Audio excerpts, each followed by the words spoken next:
So make sure to put it. You're at 38 before is when it start the timing, so when we go in, then we know. Okay. Thinking.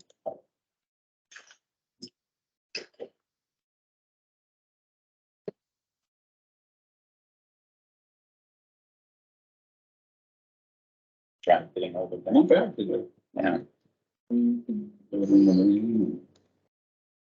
Usually coming up the hill, it's all. Yeah, here I'm waiting all day long. It's been fun, yeah. So we're really starting. On the other side, that, Yes, that's right. Days are getting longer now. that's fraction. Before we know it, That's it's time. time. Few months out. Yeah, The sun is good now. it has been cold though, it's really weird. Yeah.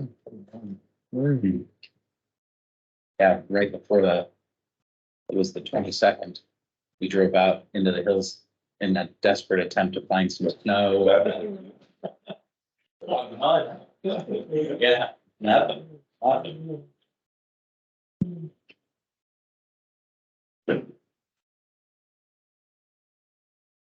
Brian, where do we give our water a bath? Where do we what? Give our water a bath? Give our water a bath? Yeah, where do we wash our water? Well, We have to wash. It's wet. It clean the comes water, because the water's dirty, so we have to clean it. you're talking about drinking water? Soaps or something, I don't know what it was, I'm like, so we have to bathe our water? It's just, I'm not quite sure what that's referring to, but our drinking water depends on this, spring sources, Victor Falls, Granger Springs. We have, well fields at Tacoma Point, and we have a well at Ballpark. Those are our four main, sources. At each one of those, we treat on site, and we add, sodium hypochlorite in order to disinfect. But other than that, Your water treatment, We don't- other than that, suppression. Yeah. Yeah. So we don't, sodium, sodium hypochlorite. So something that we manufacture on site at each of those sources in order to provide disinfection. yeah, that's what I was talking about. I remember you were saying we had to buy some, we needed to buy more. Did you buy it in bulk? And that was part of one of our, We do pH Financial. adjustment at Granger, right? We use some caustic soda. Yeah. That's- Is there any rust inhibitor one of them do? That's it. Yeah, we use it. Yeah. That's a filter. Yeah. manganese? Manganese, yeah, and then That's not good for you. That's just, it's a secondary contaminant, I mean, for my health. Do we- so we pull it out or we put it in? Pull it out. Okay, Iron and manganese at that location, correct? We're treating with both, mostly manganese, yeah. Process is the same. Yeah.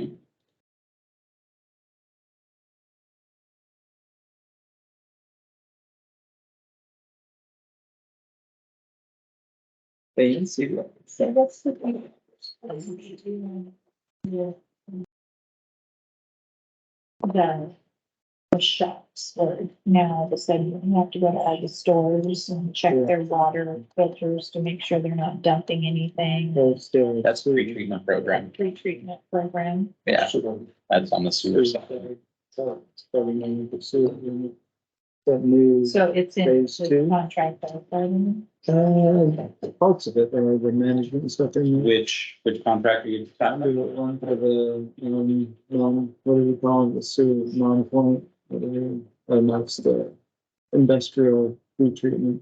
Oh, so yeah, industrial pretreatment is included in the interlocal agreement. And that's mostly just the management of that program. Since it's a first time thing, we're just getting that off the ground. I don't know if we want to formally start our meeting or are we still waiting for? Okay, oh, okay. We were waiting for you, Oh. so we just wanted to make sure you're in the spot. I didn't. Yeah, I haven't killing anything back, but. The voting has started. Yeah, Bernie's going. So it's been getting all of that. Yeah, well, and I thought it was recording too, asked we're the gonna go. questions while it was on. Hopefully Ken will show up here in a little bit. Okay, oh, wait, wait, I can stop the recording. No, we're fine. Okay. Yeah. So we have any minutes? Did you want to do anything? You don't have to do anything with us, did you? You have everything. Oh, did we? Yes. There's a couple minutes, so yeah, there's minutes, yeah. Yeah, I didn't know if Ben had any comments on the minutes or anything. No. Those are good. Presentation discussion. There you go. Yeah, sorry. Yeah, good, yay, right on time, exactly. Almost on time. Pretty much. Okay. Who would have thought there'd be traffic? I know, I was only coming this way, though, it was weird this morning, it was good going, I was like, oh, nobody's going. Yeah. There's a bunch of traffic. Yeah, I actually thought I had plenty of time, because this morning there was like nobody on the road. I'm like, sweet. Yeah, I think they went shopping or something. I think all those people landed at SeaTac at 3 o'clock, right? They're all like.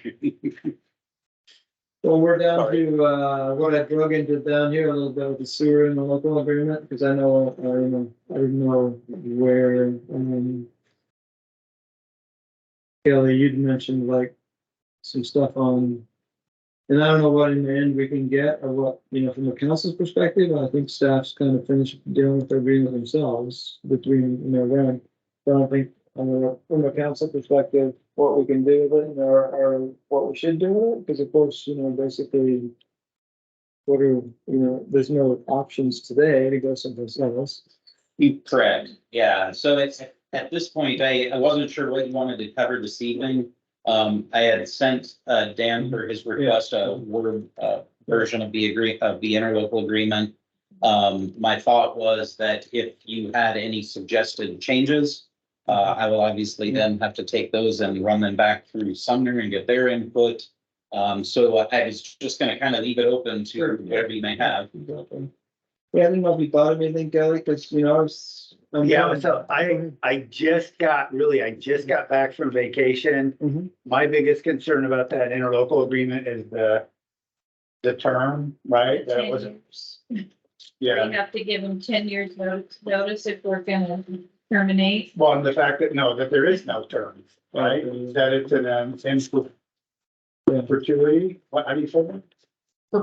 In perpetuity, yeah, and I would prefer like a 5-year or a 10-year term. Right, because how do we, we really don't know what's gonna happen going forward. And I think we give up.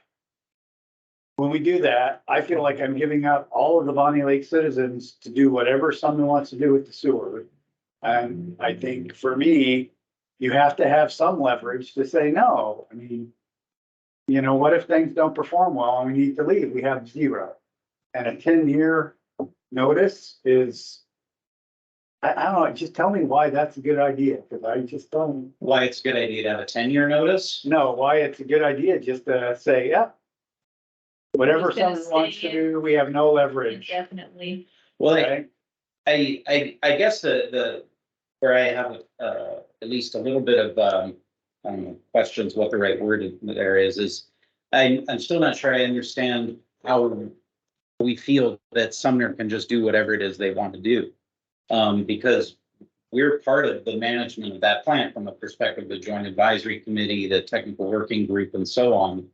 And improvements that they want to do at the plant are partially funded by us. We can always decide, there is the leverage to not pay for an improvement if you really want It's in the to. agreement, right? And so it's a split. Can we tell them, can we put a hiring moratorium on? I think I'd have to go back and look through the agreement, Didn't but say anywhere in there, we should say no more labor. certainly we can have conversations with them. The day-to-day management and staffing of the plant currently is Sumner's responsibility. Correct. So I don't know that we have the kind of leverage to prevent them from hiring people if they identify a need for it. Okay, good. So I didn't misunderstand. Yeah, So that's the leverage, things like that, because labor's gonna be our biggest problem, right, going forward. If they dump a bunch of people in there because they want to do it and they think Summers or Bonney Lake's gonna pay for it, then, we're stuck. and just the way that process looks is that our bienniums run at the same interval. And so prior to their budgets being approved, we get a copy of their budget. in each budget year that we're gonna be approving, you know, the next 2-year budget. We get a copy of their budget, we look at all of the requests they're gonna be making and get an opportunity to provide comment at that point or object to items that they may have included in their budget at that time.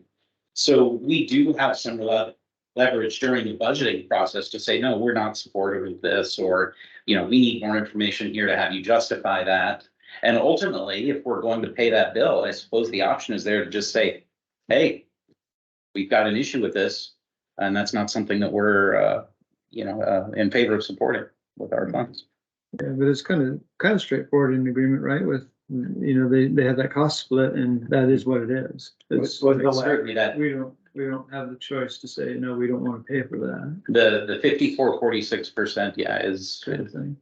Because I don't know if you guys had ever discussed any kind of an option where there's, because like when we did the flood wall, right? Mhm. You know, it's recognized that, you know, there's two parties involved in the sewer system down there, and then they split the cost 50-50, right? They didn't split it by, you know, Bonney Lake 64 to Sumner, whatever, right? I'd have to go back and look at the previous ILA. I don't know how they, off the top of my head, how they. Yeah, and why I reference that is because it's like, you know, if there's, for simplicity's sake, say there's one public works director assigned to the plant, you know, that person's salary, you would think would be divided up, you know, in half between the two entities, right? But I don't think that's the way it is right now, because I think it's basically right now that all of the charges are basically divided by that 63 whatever percentage, right? The usage. Yeah, I'm going back to the, Spotman, Jennifer has a hand. Oh, okay. Thank you. Yeah, Jennifer, go ahead. Thank you. I Yay. just wanted to weigh in on a couple of the questions I heard.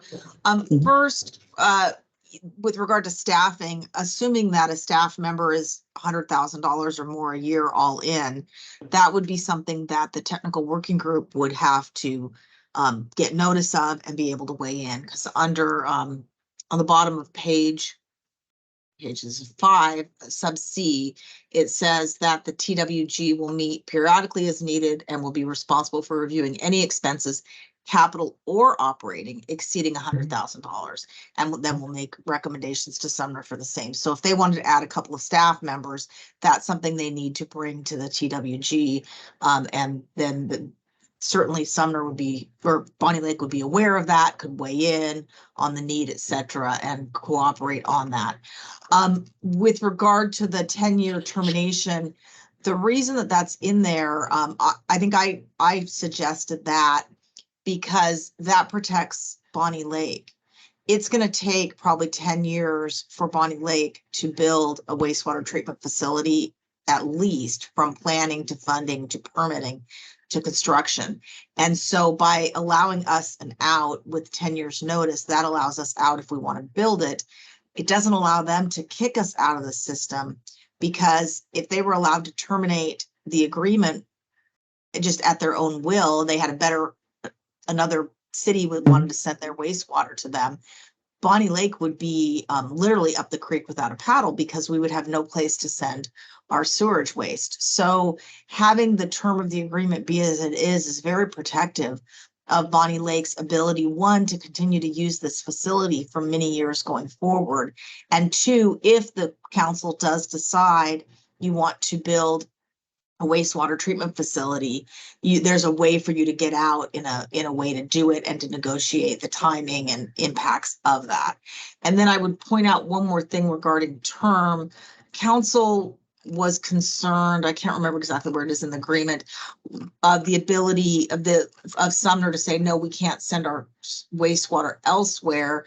We have changed that so that, for example, if the end of town away from Sumner wants to develop and we want to send that waste to, say, Pierce County, we could do so if we, you know, give them notice and negotiate with them. They cannot withhold, I think the language is approval of which will not be unreasonably withheld. So So why is there even a choice there, right? And why isn't it just like we can send our wastewater wherever we want to send it? it's part of that 10-year situation. They have been building this, they built the plant and they've been cooperating with Bonney Lake to have it. If all of a sudden we wanted to send all of our wastewater, you know, with almost no notice elsewhere, Yeah, but remember, we built that plant, so I don't know, I forget how it works. Well, I don't know who built it, but the Well, point is that, together, the two communities, right? So we own that capacity, but I think that's the only thing they say that we own, right? correct. So the scenario of them saying, oh, hey, we got this other client and we're gonna take their wastewater instead of yours, see you bye, doesn't exist because they don't have that capacity. They could build the capacity for the other client, but they can't simply tell Bonnie Lake, yeah, you're done, go someplace else. Well, you're right. If we approve this agreement, that will be the case. If we don't Right. approve this agreement or change some of the terms, that may no longer be the case. So Right, that's where yeah. the protection is built in here. So anyway, I just wanted to clarify, Sure, yeah. Ryan didn't touch on those two issues, and that was part of the Right. council conversation. So I wanted to make sure that you were aware of Yeah. the rationale behind some of these provisions. But yeah, and it's fine. The cost control is where it's difficult for me, right? Because we don't, you can say that, and we well know the staff does an outstanding job. That's kind of set aside, right? We're living on the legislative side of the house. That they get to basically spend whatever they want and we get to pay for the X percentage of it. And that's just the way it goes. They don't, I don't know if there's a way around some of that stuff.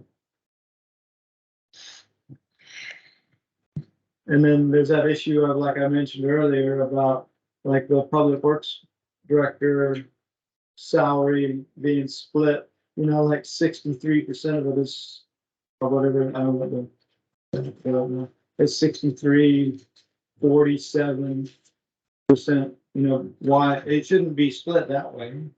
It may not really be that big of a deal in the end anyways. It's just weird. I don't know where, because, like I said, staff has all the technical details worked out, but from the legislative perspective, you probably want to shorten up that term window, because it's probably, you're gonna be in the same situation again. I don't know how you'd ever get out of that plant. The ultimate goal is for Bonney Lake not to be going into that plant, right? That should be the legislative direction. When we're all dead, and we come back and look at it, that we're not going into that plan. And nobody else. There's always a chance, right? And so in our goal, Tickets? the 2075 plan should be not to be putting, wastewater into that plant. Nobody should be doing that. There won't be any, freshwater outflow plants around. That's just an environmentally insane idea. So how do we position ourselves to be able to do that? Which, if the 10 years fine, if there's an actual, but it sounds like we can give you 10 years notice and we will, or this agreement has an actual expires every 5 years and we'll renew it unless the parties agree, kind of thing, Yeah, what did the previous contract have in it? I thought it had. It did not have anything in it. This is new, this language regarding the term to be able to terminate the agreement and I believe, what is it, Jennifer? We have 5 years for, what section was that in for? Yeah, well, 5D, D. Where is it? It's referenced in the term, where it can be updated because the law changes and you have to update, like we're doing all this, pre-treatment stuff. That's what we're required by law to do. And that's not in the former agreement. So if you look at the term, and you look at references, it references, that it may be periodically updated for the purposes set forth in section 5D5. Which is when the law changes and you have to make some revisions. So we really felt like at the staff level, we had managed to get language in here that was somewhat definitely favorable to the city of Bonney Lake. I understand, what you're saying about the 75, 2075 and all of that. And I certainly can't comment on what may be best for the city out that far, but what I really do believe is best right now is that we go ahead and move forward with getting this in place, because this interlocal this version of it is, I believe, head and shoulders above the last one, and certainly gives the city of Bonney like much more of a position at the table when it comes to critical items such as what you're discussing here. In addition to that, just the way we were able to define the expenses and how each of those different ones, capital projects, maintenance and operations costs, et cetera, all of that being defined in here, which was again also not in the previous agreement. We believe that staff level offers a lot more clarity and transparency over the previous version. Did you guys get any concerns over the, because it looks like they'll be running that pre-treatment program for us, or what have you, Yeah, basically the way we set that up is that they would run it. We would be, obviously, we would have staff that would be going with them on site visits out here. It's kind of, we thought it would be similar to, I don't know if you recall, for a while, fire inspection services. We were dealing with Bonney Lake, and there was a truck that was marked with both cities' seals on it, and staff was available from our end to go out to Bonney Lake, in this case, and go out to Bonney Lake businesses and work in concert with some of their staff when needed in order to conduct a pre-treatment program. So we didn't like necessarily the optic of it just being a city of Sumner truck, an employee that comes up the hill and has to deal with Bonney Lake businesses. We wanted to make sure that our folks up here realize this is something that is in concert between the two. One thing I would point out on the pre-treatment that we added to the agreement, and this is in just above the 3 on page 8. Any fees or fines associated with the non-domestic users, which is basically the pre-treatment program in Bonney Lake that are collected by Sumner shall be remitted to Bonney Lake or credited to Bonney Lake at least once a year. That makes sure that they're not collecting fees for that program and not crediting them to Bonney Lake, because that program should be somewhat self-supporting and not a general fund support program. And I would remind the council that we had talked about, I don't know if it was during the council meeting or during committee meeting, that the council can modify its sewer fees so that the non-domestic users are fully paying for that program and there's not a subsidy by the domestic users. Yeah, that's what I was hoping for. I don't know, if my other committee members are in agreement with that. I don't want the residential people to be paying for it. Yeah, the people in Bonney Lake. That's it. Yeah. That's something we need to put in our code. So judging from the interest here, be happy to bring something back to a future CDC for review. This summer, at the opposite view, which is fine for those guys, they were just going to be flushing too. We don't have many non-domestic users, though. It's just basically the people out. It's anybody with a business. It's gonna basically be any of our businesses have potential to be non-domestic. Okay, so it's not just the people that aren't within city limits. It's basically any for Bonney Lake, it's anybody within Bonney Lake city limits that isn't a residential customer. Okay. But now, that doesn't necessarily mean that all of those businesses are going to need to take corrective action or anything else. It's just they would be under the umbrella of that program. What's the fee? We have not identified that in this yet. There'll be more information to come on that. The council would have to look at that and approve it or not do it later on. I like the idea of people who live here. Yeah, we don't want to jack up in my mind residential people. But that'd be us. Yeah, what's that change gonna be, right? Yeah. We'll have to find out. Don't know yet. No, we'll definitely be returning because I would imagine those fees are something that would have to be included in code. So we would bring that forward for your review when we've got those prepared. Yeah.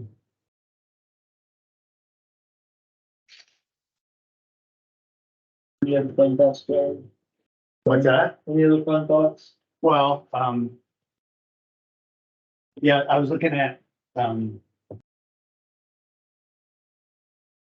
section 7. That's the 10 years. Okay. Their termination. So we think that is protecting Bonney Lake. Yes. At least the where it was. Yes, because it sets a standard for the amount of notice that needs to be given in order to be able to terminate the agreement. So the Previous day, to that, it could have been anything. so the day after. The we current approve this, agreement it's in force, right? There was, the current agreement still is in force. There was a portion of that agreement that referred to something called the pilot fee that sunset at the end of December 2022. So that part of the agreement is no longer in force, but the rest of the agreement still is. It didn't have a termination date or anything associated with it. So whose best interest is this to update this? Is it our best interest or someone's best interest? If I vote no. Yeah. What's that do to Bonney Lake? Well, if you vote no, we continue, one of the things that we'll have to do in the short term is break out the pre-treatment section, and I'm gonna come back with just the pre-treatment program as part of a separate envelope, because I don't have the date in my brain right now, but we do have a deadline for the state and federal government that we need to meet in order to have that adopted. So that would be the most critical thing that I can think of right now that would have to be addressed if the current agreement didn't pass. Other than that, if you voted no, if the majority voted no, we would remain under the terms of the original agreement, which isn't as favorable for the city of Bonney Lake. So What if Bonney Lake, what if we just decided to terminate it? terminate the current agreement and then have no agreement? Yeah, Yeah, and then there is no obligation on Sumner's part to continue to provide wastewater treatment. okay, but that's possible, right?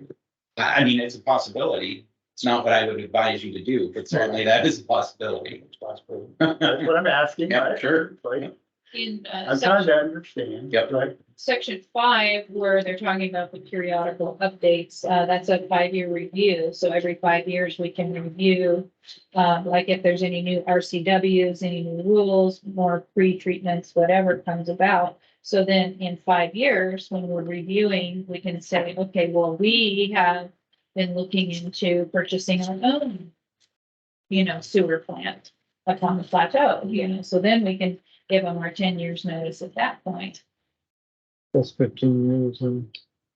Yeah, but that's 5 years from now. We're not even looking at building a treatment plant right now, are we? I mean, Well, I think that's my whole point, is I think we have to have something that lights a fire under everybody to say, we gotta do something, because It didn't take them 15 years to build the Hollies.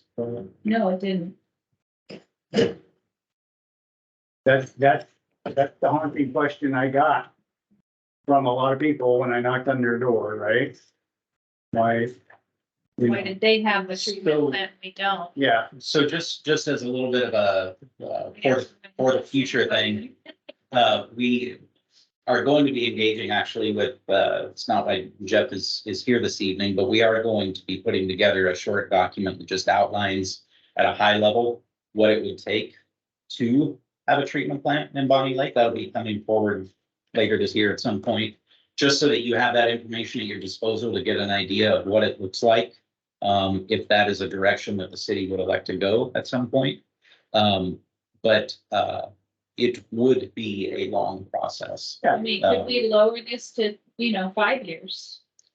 We I, have to give 5 years advance notice. what would be the motivation to reduce it to 5 years? If we decide, because this is specifically for Bonney Lake, if we choose to terminate. So that way, say we can build, an amazing treatments, sewer treatment up here on the plateau. That is specifically for us, and oh gosh, with all of the new equipment and all the new things that they have, it's actually only gonna take us like 12 months to build this amazing treatment plant.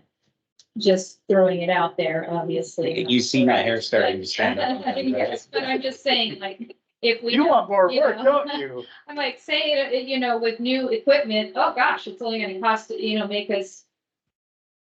Wait 12 months, so a year, and then we'd have to terminate with a 10-year. We're like, okay, well, we're gonna build our own plant now, but then. So then we're gonna be renting their space for another 9 years. Versus if we had a 5-year agreement, then we'd only have 4 years left with them to be able to terminate if we had her in place? So I believe the 10-year term is more advantageous for the city, and I know that some of you may have heard me say this before. I feel compelled to repeat it again, and you'll see more about this later on. But the calculated value, the appraised value of the treatment plant down in Summer right now is $84 million. We would be spending at least that amount to build a plant up here. And for a city that is already having issues with how much utility rates cost up here, it's hard for me to even talk in good conscience about the potential for building a new plant up here, knowing that the ratepayers will be saddled for the majority of that cost. And so I want to be careful how far we examine these alternatives, because I certainly don't want to be the mouthpiece that comes back to our ratepayers and says, we were able to get 10 million in DOE grants, but the loans that the other $75 million for this project cost is going to be borne by you, all 6,000, sewer accounts that we have, however many people that. But I only need 54% of that 84 million.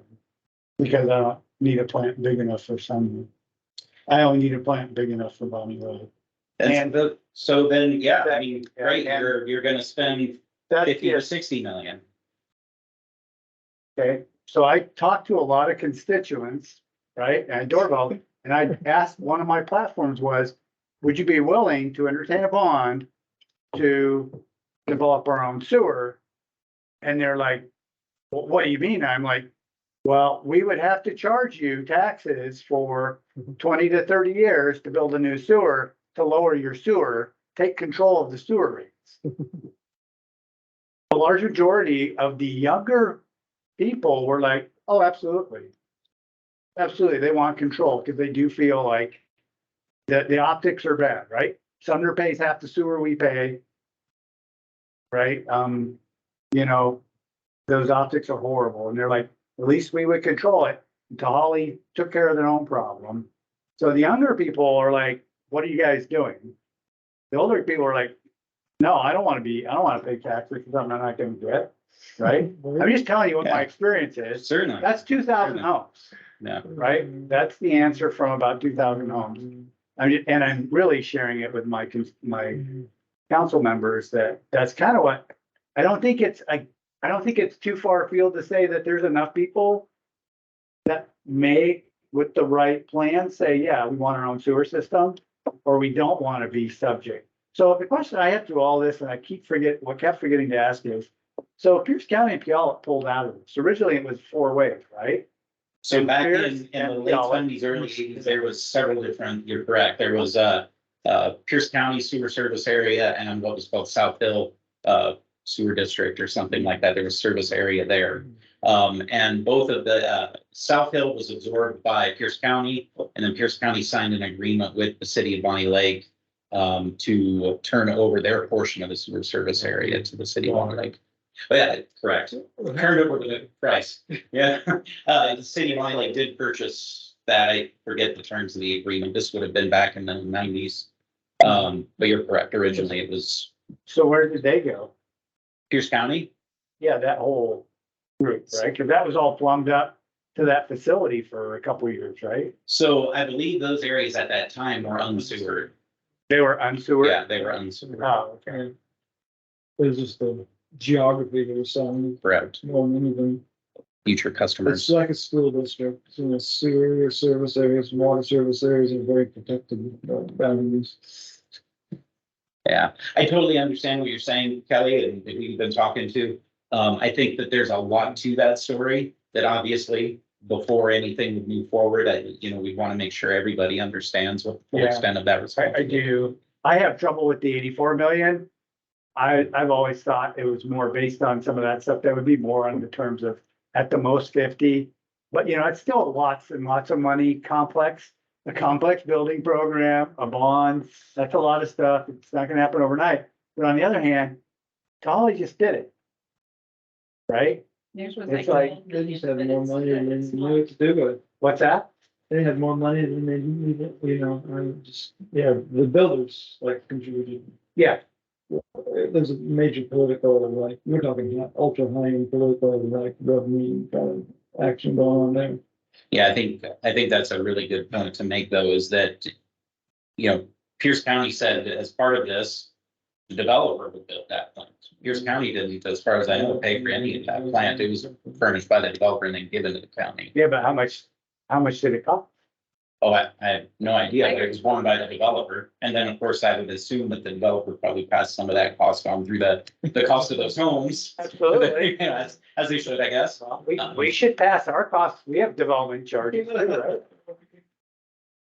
So it'll be nice, it'll be interesting, I guess we can roll this future account, this is gonna be on a workshop upcoming anyways. But it's not. I think that was the question. Because I just kind of like squeezed it over English, kind of over there. I mean, it's not like a projected agenda right now. Well, whoever the next deputy mayor chooses to put on whichever workshop, right? For the session. So in general, what I hear is we put the 10-year, we think it's an improvement. We aren't concerned about it being something in perpetuity. However you say it, word, perpetuity. We don't think that's a problem. Because the current agreement is that way. But they did put a sunset clause on part of that, right?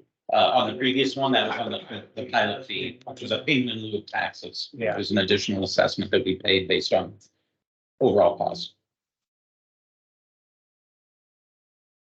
And then we think the 10-year term is protecting Bonney Lake, because there was no term in there before. There was, exactly. Right. It would be nice if the language didn't say unreasonable withheld. The whatever shall not be unreasonably withheld. Yeah. Is that under? That's a pretty under- standard that's a pretty standard legal term of art. That, you know, you have to give notice and, you know, they won't unreasonably withhold it. So that's pretty common in a lot of things, from leases to contracts to development agreements. That's the, I wanna go to court language where, yeah, I gotta have my lawyers now talk about this because I said that you're leaving my client and this is gonna cost me $30 million and I don't have another client. So that's not unreasonable for me to say, no, you can't leave. It's not about leaving. That one is about the service area. If we wanted to change the service area and have, say, part of the city flow to a different wastewater treatment facility, that's the thing that we can go ahead and do. But we have to give them notice and they won't unreasonably withhold approval of that. And, you know, the thing to keep in mind is that when you change a service area, it is a lot more involved than just having an agreement with your neighboring city. You have to go through. Be changing the service agreement because it would still remain under our, you know, city Bonney Lake. We're not talking about. No, I'm talking giving- about, I'm talking about service areas, and you might have to update the service area plan in the comp plan, go to the boundary review board, things like that. So it's not a simple, just we decide tomorrow we want to start flowing half our sewage to Pierce County plant. Anyway, but that may not be unreasonably withheld is very, very standard legal language. And we'll hold you to that. We know your phone number. She's got some extra time, I think. Right. So, as John said, right now, this isn't on any future agendas. We've been to two. So put it on for the 18th. We've been to 2 workshops so far in CDC twice. So how? I get the feeling that nobody thinks that we have any capacity to lower our sewer fees. That's what I'm looking for. I'm not looking to be difficult with like agreements and stuff like that. I'm looking for any leverage from a policymaker's perspective to say, our sewer rates are here, most other people's are here. What are we doing? How do we do this? Yeah. Right? And I'm in particularly, just to be candid and transparent, right? Frustrated that we just gave a big cost break to all developers on our development fees, right? Because now there's no hope of anything coming down. What do I do as a policymaker? I have no knobs and dials, right? The only knobs and dials I have are yes and no. right? When things come before me. So I look at something like this and I go, definitely no, because it's the only knob I got. So give me another knob to turn. Other Are than you, no. are you talking about the decrease in SDCs for water? Yeah. Okay, Well- I just want to make sure I was following where you're at. I'm just trying to be transparent, Mhm. right? Because as a policymaker, one of the biggest services I can do, and I did run on it, is trying to figure out a way to control the water and sewer costs, right? I wasn't naive this time and say I was gonna lower them now that I understand it, but I at least want to control them. And yeah, I mean, what are those knobs and dials that I have, right? What about though, who creates that, $99 sewer fee that, We can, Dan? that's that basic one. Oh, you're talking about the base, talking the about, base. The metric sewer, it's on The volume everybody's metric. bill, it's like $99. It's just the, you're hooked up to the system. I think, yeah, that's the base fee that's charged. It's, Can that be lowered? Because there's also a, like, if I'm a, snowbird and I go down and I turn my water off, Mhm. all winter because I'm down in Arizona, then I still have to pay $120 a month, regardless of whether I'm using any of my water, and it's been turned off, so my neighbors aren't using my water, I'm not using my water, nobody's flushing my toilets, there's nobody in my house, the electricity's turned off, and I'm still paying $120 so for something I'm not using. whether it could be lowered or not, I don't know. I couldn't answer that for you right now. There's a lot of work that would go into seeing what we can do there, but I can tell you that the base fee is there and it's set at a level that ensures we can cover all our costs to operate the system. If everybody stopped paying for, the consumption fee that goes along with it, in sewer, we call it volumetric. Yeah. Is there stuff to look at there? I don't know. I think that that's something that, I think this whole thing is a conversation to be had, unrelated to this agreement. I know that, I think it was the last, council meeting that, Councilmember Roach was at. He asked about debt service that the sewer utility is, currently paying. And so, he's starting to go, I think, down that path as well. It's like, as we pay off debt, that those funds be turned around to help pay down rates. Again, I don't know, but certainly an alternative to look at. Whether that's good or not, I wouldn't be prepared to say right now. Just look at basically recently, it's relatively fresh. Yeah, and I believe it was, sewer was decreased to 12%, wasn't it? Yeah. So, in that last analysis, the decision was made to decrease sewer by about 12%. Of course, there were raises in water and storm, but if obviously there is an interest to look at this some more, I would suggest that we move that forward as a separate item, but do engage in those conversations. But I don't know why I keep pointing at your notes, but He's got water. Yeah.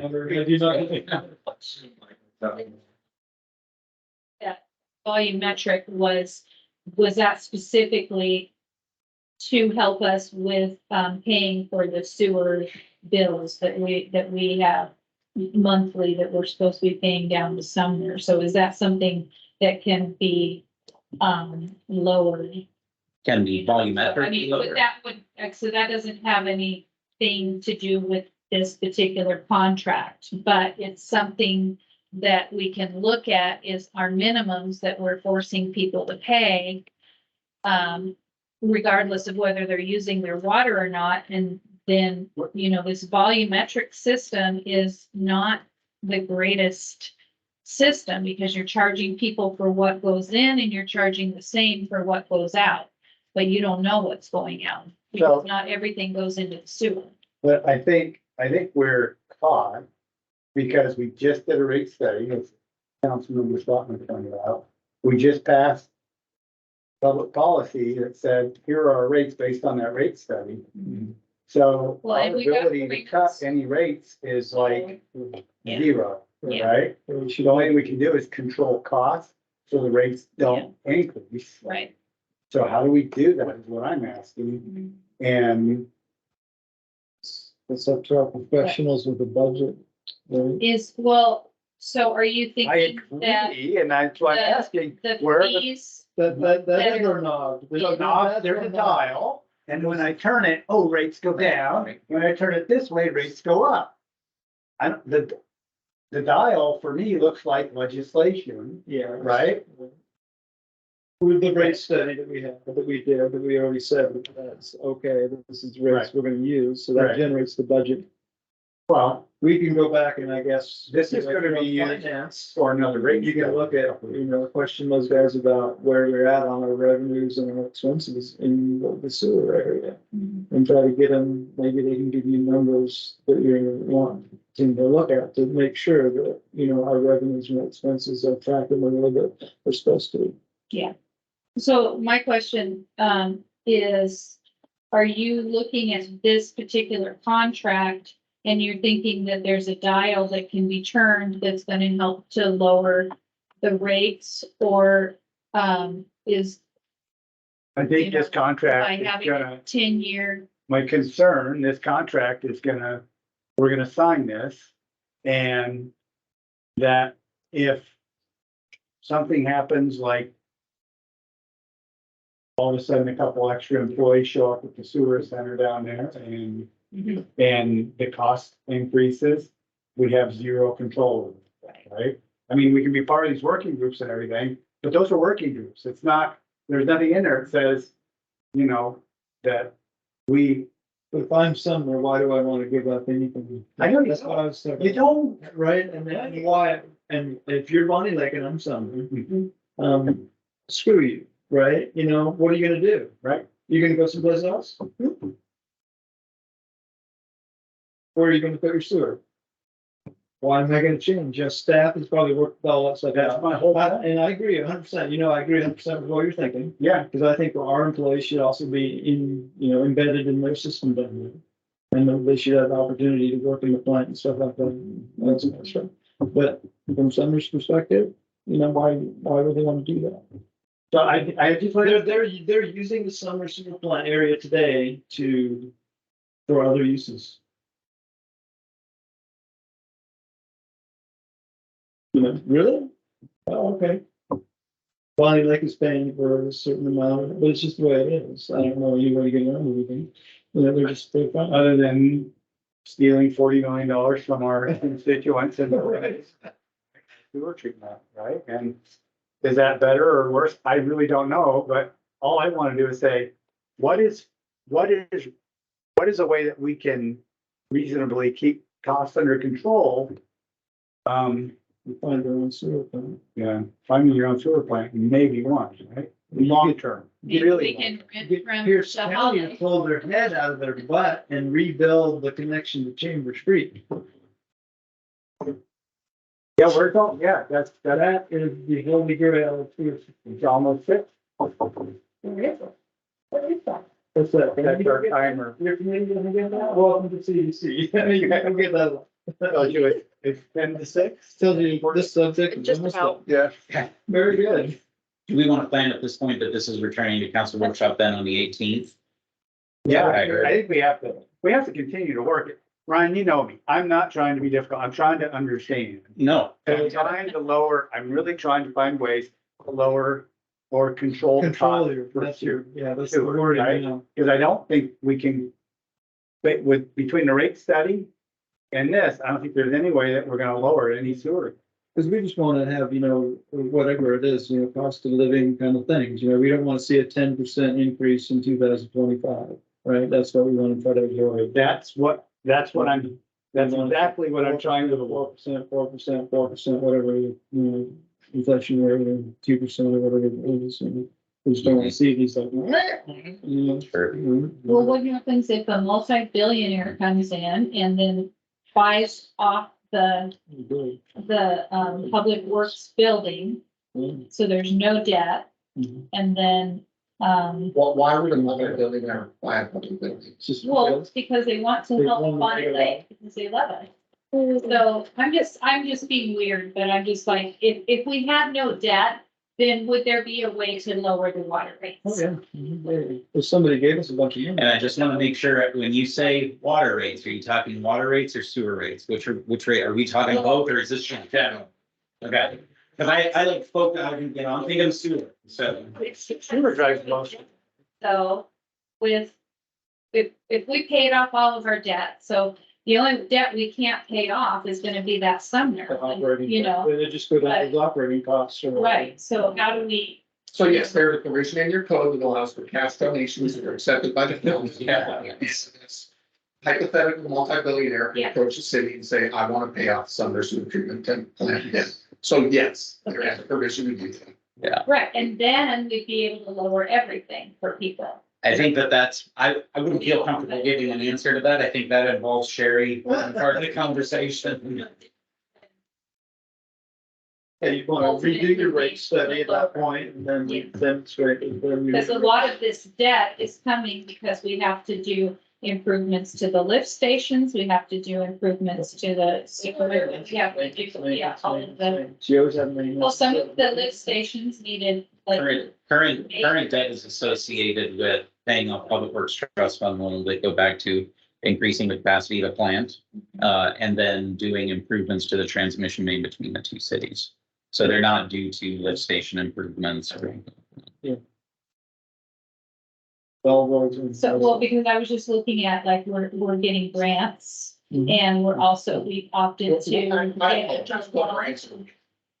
Didn't we get some grants for the, there, when we did the, that study? Yeah, he said we're talking- grants, I think they were from $3 million. No, I mean, what grants did we get? For the sewer utility, we've not received that. We were talking about getting a loan versus paying. For water. For water, yeah, the new reservoir. So that was going to lower the rates over time because we weren't gonna have to go like 12%.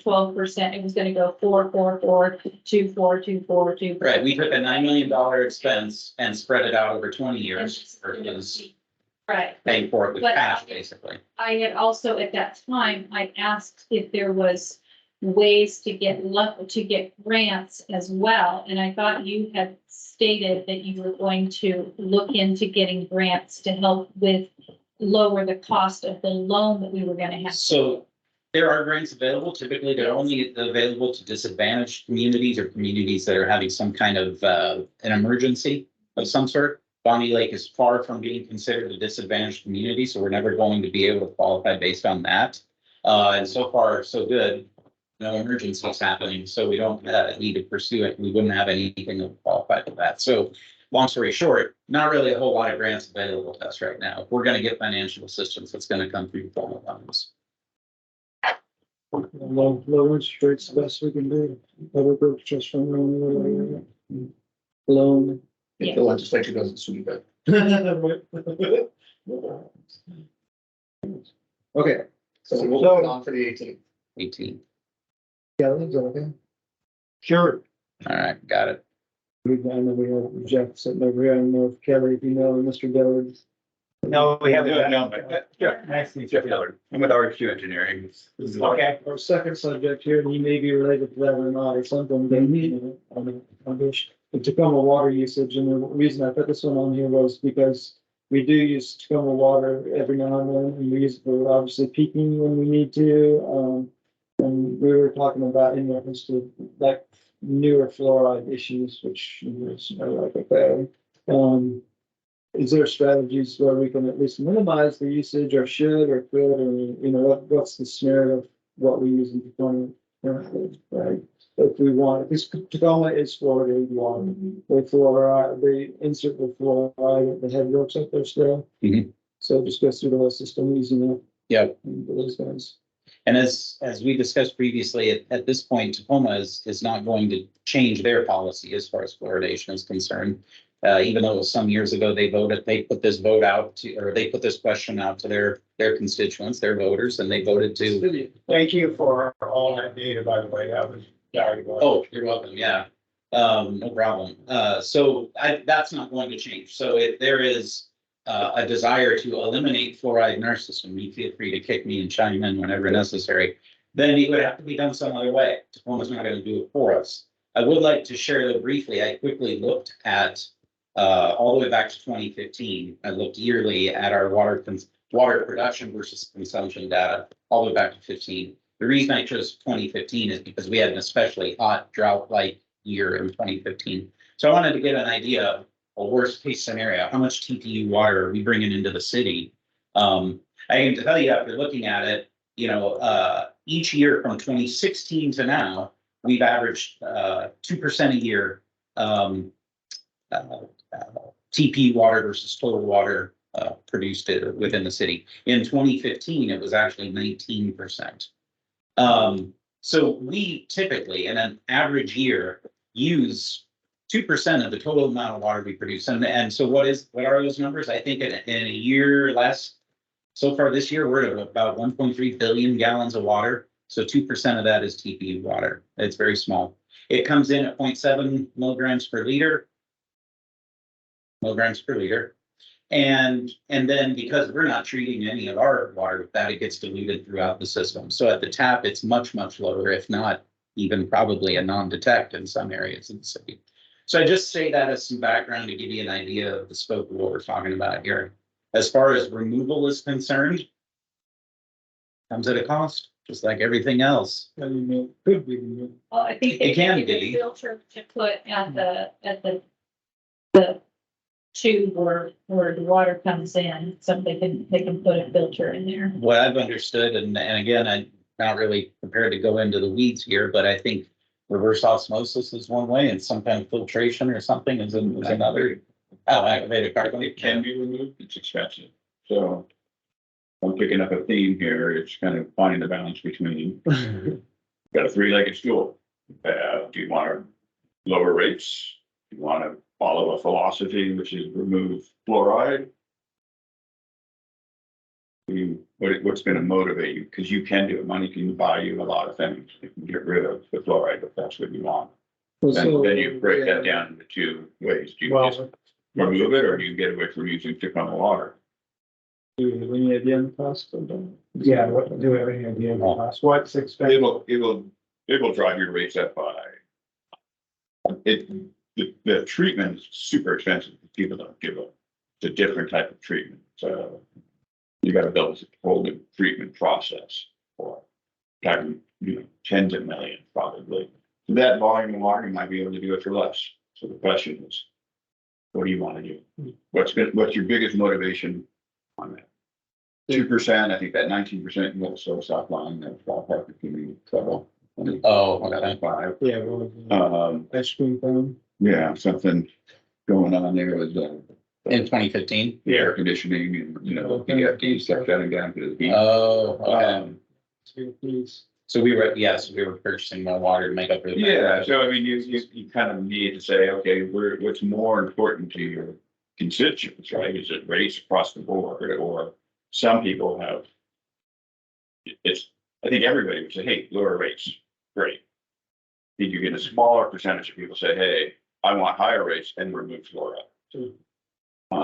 Because there's other ways you can do that. You can drink bottled water, you could probably do something else at home for those individuals who feel strongly about it. So hydraulically, how much of that water do you think comes into the corporate city? Yeah, you've been around almost as long as I have here. So 10, 15, almost 20 years ago, this subject came up, and the council was very anti-fluoride, and the city council at that point elected to pipe the water they were getting from Tacoma around to the north end of the system. So there was, that was the other way to deal with it, which is say, hey, we're not giving it to our voting citizens, we're giving it to our customers, but not our citizens, we're not gonna ever be in the city. You can do that. Well, but that's not like a binary thing, it's more like a majority, or how's that actually? Well, you to complete that process, there's some weak links that we need to be built from a transmission standpoint to get it out into the north end, and then we were running water quality simulations and say, hey, what percentage of people are getting water? But today, some of it does that, just not with how it is, the existing arrangement. Yeah. Today, some of it, or a majority of it, or some of it goes down that Depends line. on who you are. It's just right now, What you're doing. currently, it's all the way to commercial. So they're getting. You gotta remember, a small percentage of water is consumed, actually, drawn, Right, yeah. right? The rest is used for flushing toilets, doing laundry, watering. So you're kind of saying, hey, I've got water that I can drink. Some people don't like what's in it. Did you guys design that booster then? Or was that you Yeah, guys? that very ready, yeah. Cause we have to run that like on a regular basis. One for water quality, to keep that water clean, and two, that's part of your agreement. You don't know that about a Well, certain. that part I haven't seen. What's that? I don't think that's in the existing agreement. And like I said, I haven't seen that because I went through it, and we went through it a little bit. I don't know if that got like deleted out of the agreement now. Look, there is a ratio from a service perspective. Because that we they have to also- inform them regularly, whether monthly or whatever, and so it is that we. That part of the requirements in municipal, code. Your agreement says you have to conform with the municipal code. The municipal code says you're buying constant use water from them, which means you have to buy a certain ratio of water in the winter as opposed to just in the summer. And it's a small percentage. I don't know. How do we test for fluoride in water? Currently, is fluoride part of? UC? Yeah, that's right, yeah. So current, thank you, that reminded me. That's what I needed. So currently, because the city doesn't fluoridate our sources, we don't test. What we do as far as published values is that we take what, the sampling that Tacoma does. They pull a sample, I'm not sure where along the way that they're pulling that sample at, and then they supply us the number. So we're not testing ourselves for that value. And that's probably a number from the source, meaning that's the highest concentration, but you're blending it with 98% of your water is coming from sources without fluoride. So how much does it cost to test? Is it like, okay, you can take a sample in different neighborhoods and test throughout like it once a quarter for a year and say, Well, this is what we believe the distribution is? so you're only pulling water from the Tacoma for a few months. I mean, We pull, not withstanding the little million gallons you take every now and then. yeah, so our big usage is In the June, summer, July, and September. You could pick neighborhoods on the north end, you could pick neighborhoods on the east side and within the city limits and here in the commercial area, and you could get some samples of just how much. Cost doesn't exorbitant to do that. I mean, You gotta have the testing to grab sample test. yeah, and we have sample stations throughout the city, so we could get the assistance of, residents here in town and give them a little sample bottle, or if it was adequate for council's use, we could just pull from our different sample stations throughout town and at different times of the year and see what it looks like. That information would be like super valuable. Sure. To know exactly what the What we're risk actually is, getting. yeah, what the actual risk is, Mhm. right? And if it's a really small, 90% of the time, it's a negligible value, and then you say, okay, here, we'll let you know when you want to drink, bottled water, right? And if, I don't know, can we offer a rebate for those guys and say, well, if you are a non-fluoridated person, right? Come get your drinking water here. We'll, come on in and we'll offset some of the costs, right? Well, some purveyors actually have a station that people can buy. Yes. They actually get it for free most of the time. They can bring their containers in, you fill it up at a tap and that's your water. Do we have any place in our system that we could guarantee it doesn't have TPU water in it? Well, yeah, we not set up right now. But Yeah. yeah. It's something we could do. Why, that sounds like the easy button. Just set something up and say, hey, if you come here to get bottled water, right, then We'd have to look at what the capital cost is for that. I imagine there's some projects in there that we. And then you complete, when it's got policy, because you want people bringing a tanker truck every day. Right. Selling it to you. I would think Right, it so would yes. just be, so if we had data to say, here's what the risk is given seasonal Yeah. use, and then we could say during these seasons, this service is available, because people are concerned about, legitimately concerned about it, Like, I know. right? I don't know anybody loses sleep about it. Well, Tacoma has a tap like this, Black Diamond has a tap like this. We're on the side of the hill. What's that? We're on the side of the hill. Yeah. Have you seen how Tacoma votes? That explains a lot. Now we We know. could ask Now we know. Tacoma City Council, though, if they would consider putting it on the ballot again with information with new information that's come out about fluoride since 20 years ago, they didn't have that information. So now we have new information. We know we have statistics, we have all of the side effects and everything else that are legitimate concerns. So we could ask Tacoma City Council to at least put it on the ballot or to consider going to their Public Works Department and saying, nope, we're not gonna put fluoride in the water anymore.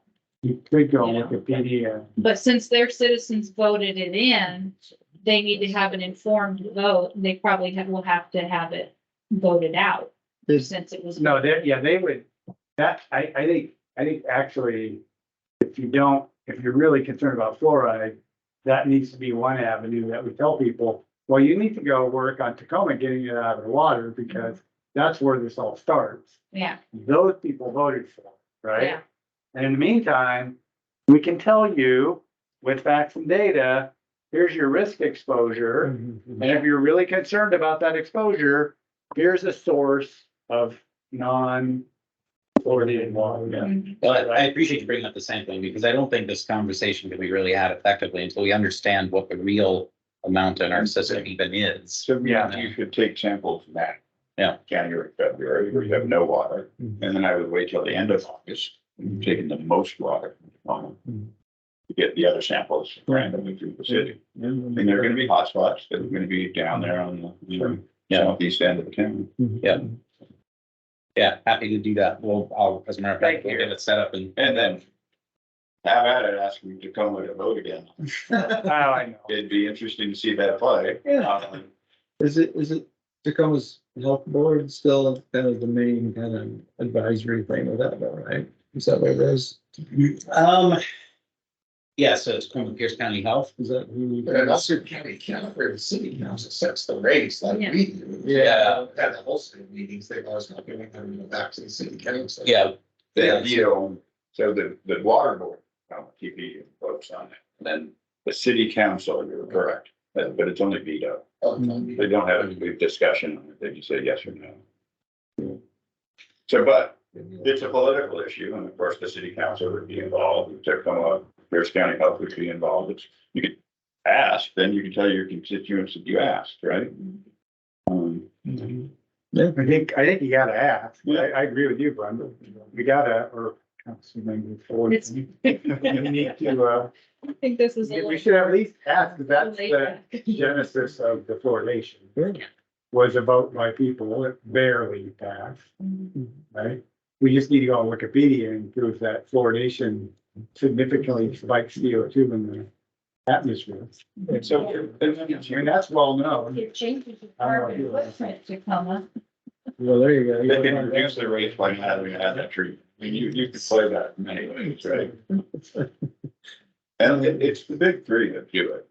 Seattle, Everett, Tacoma.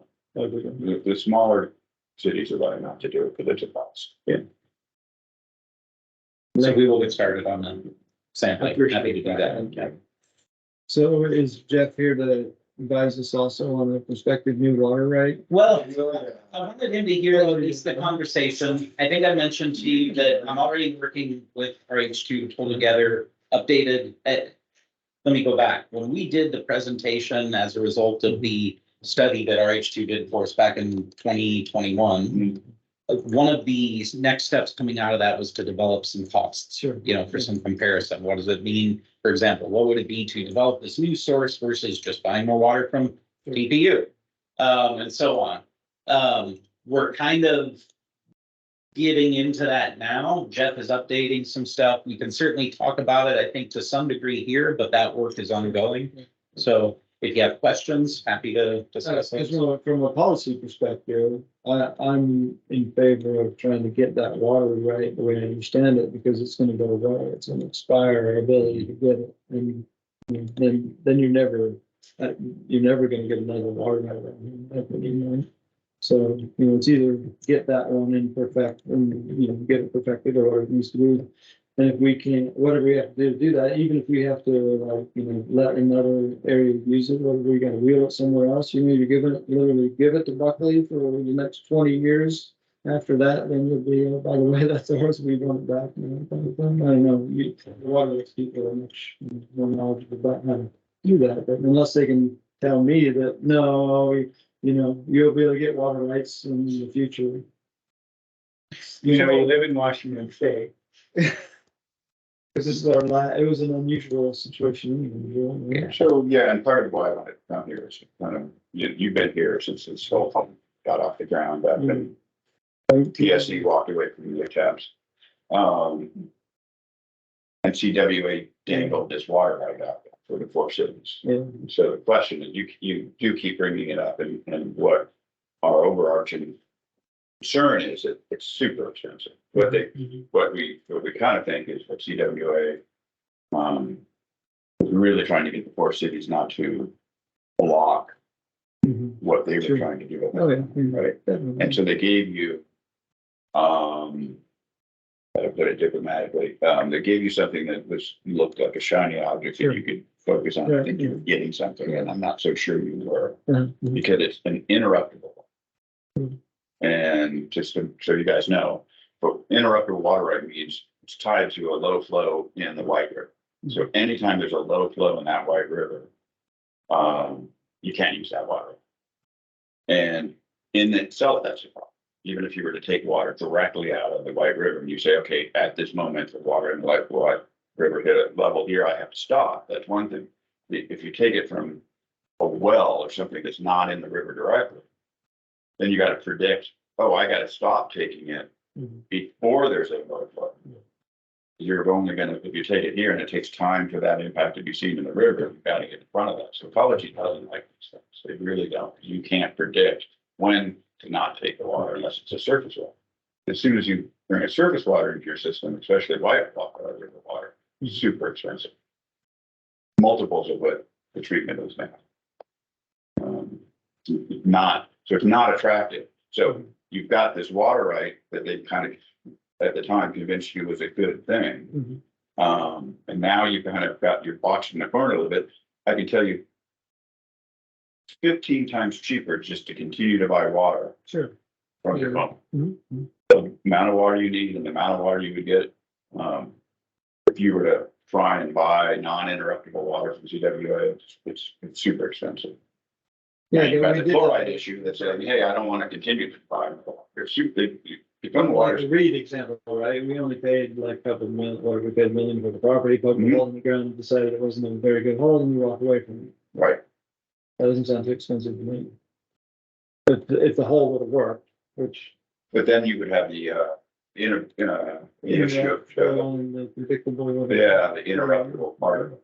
Sure. So what we were trying to do at the Reed bill was get you a non-interruptible option. And of course, the problem is that when you need the water is when the river's going to be near the lowest. Yeah, we have a lovely peaking storage thing. One of my favorites. Two of your favorites? Yeah. No. It's been a Conversation about one. Yeah. Fill it with non-Tacoma water and make it available to your Right. customers. So it's like a really bad idea to go after it kind of thing? If your guiding light is rates and how expensive water is, I would say this is not the shell to look under. It's not. Yeah, but see, it goes away. It's a permanent kind of thing. It's a binary kind of, it's gonna like go away. This is right or wrong. I think 2030 is when the agreement said for the four cities was you do something by this time. That's it, or you're done. Yeah. It's like actually has a termination clause on it. Yep. Is expensive water better than no water? Well, according to somebody, this is for drinking and water. Yes, we're fighting that. Even I hear all the time. Tacoma's got plenty of water, so it's not like no water. And that's why I said you kind of backed yourself in a corner here with saying, hey, I don't like fluoride, I don't like Tacoma water. Right? If that was not on the table, I could sit here and say, absolutely, I would walk away from this water. Because you can get cheaper water from Tacoma. Now, if you want to spend millions just not to have Tacoma water, you could do that. But it's going to cost you more. And so then you're like, well, what am I really trying to accomplish?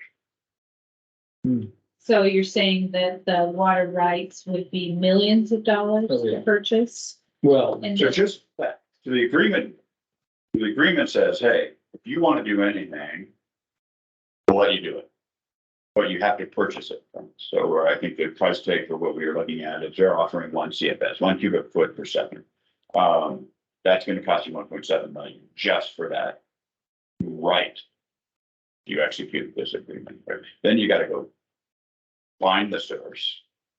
Build the treatment for the source, and then build a conveyance system to get the water from the source into the system. And those are gonna be multiples of tens. so that's why we purchased the Reed property, because we were looking for the source. That, yeah, and that, it was a dry hole, basically, they drilled it and there wasn't enough water. it was a visible amount of water. Kind of strange, but It was, they had a different well, they had a shallow one, yeah. it still wasn't So there's a big tank there. Why was anybody like, hey, what's the tank for? storing water, because, well, Because the pump it well out. is pathetic. Thanks. So then, you. That answered your question on that, but, Did that answer your question? you can then, okay, so to find that equal amount, buying 1 CFS of 1 CFS, buying the right to use Tacoma water in perpetuity. 1 CFS is gonna cost you about 1.4 million. That's what you would pay to come for that. So you're gonna pay 1.7 just to CWA. I thought we kind of bought all we could get from those guys. Or you could buy one. From TDU. Especially now that they lost the paper. It would just, You're looking for better. renegotiating. In fact, it's having concern, right? It would just require renegotiating a wholesale agreement. Yeah, they go. Yeah. If they take the fluoride out, they can give it cheaper to us, then we'll buy more. So is it like, what's the horizon for the water companies when they're gonna collapse anyways? That's like, you know, because the big three are gonna take over everything. Oh, you mean when we're gonna go to a regional water purveyor? Not my head. Not interested. We're getting shorter here. Yeah. Like I say, with the mountain. That's like a 30-year horizon. It's not. Yeah.